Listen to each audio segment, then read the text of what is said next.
আসসালামু আলাইকুম বন্ধুরা, আপনাদের সকলকে আমার YouTube channel my story the গার্ডেন টেলসে স্বাগতম।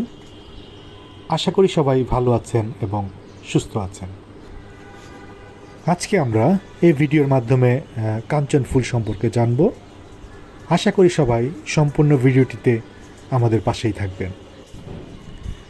কাঞ্চন ফুল একটি অত্যন্ত মনোরম এবং চোখ ধাঁধানো ফুল। এই ফুলকে বাংলায় অনেকে রক্তকাঞ্চন বা অর্কিড ট্রি ফুল নামেও চেনেন।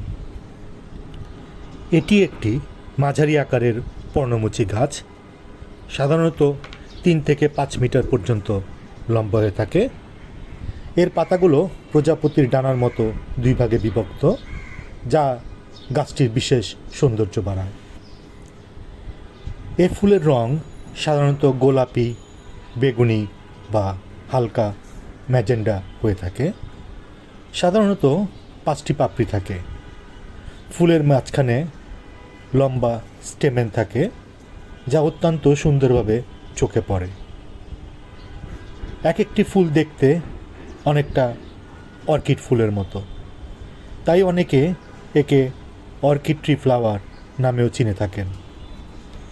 সাধারণত শরৎকাল থেকে শীতকাল পর্যন্ত এ ফুল ফুটে থাকে। শুষ্ক এবং রোদেলা আবহাওয়া এ ফুলের জন্য সবচেয়ে বেশি অনুকূল। আজকাল অনেকেই ছাদ বাগানে এটিকে রোপণ করে থাকেন। এর জন্য খুব বেশি জায়গার প্রয়োজন হয় না। 20 থেকে 30 লিটারের একটি মাঝারি ড্রামে একে সুন্দরভাবে রোপণ করা যায়। ছাদ বাগানে নিয়মিতভাবে পানি দিতে হবে আর নিশ্চিত করতে হবে যাতে গাছের গোড়ায় পানি জমে না থাকে। বছরে 1 থেকে 2 বার সার দেওয়া যেতে পারে, এতে গাছের ফলন ভালো হয়। গাছটির ভালোভাবে বৃদ্ধির জন্য একে একটি খুঁটির সাথে বেঁধে দেওয়া যেতে পারে, যাতে বাতাসে এটি ভেঙে না যায়।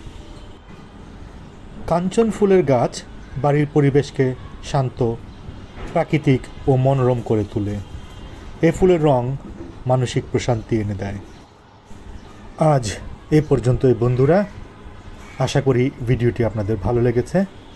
আর ভালো লেগে থাকলে প্লিজ লাইক, শেয়ার আর কমেন্টস করতে মোটেও ভুলবেন না। আবারও দেখা হবে নতুন কোনো পর্বে। ততদিন ভালো থাকবেন, সুস্থ থাকবেন আর আমাদের এই চ্যানেলের পাশেই থাকবেন।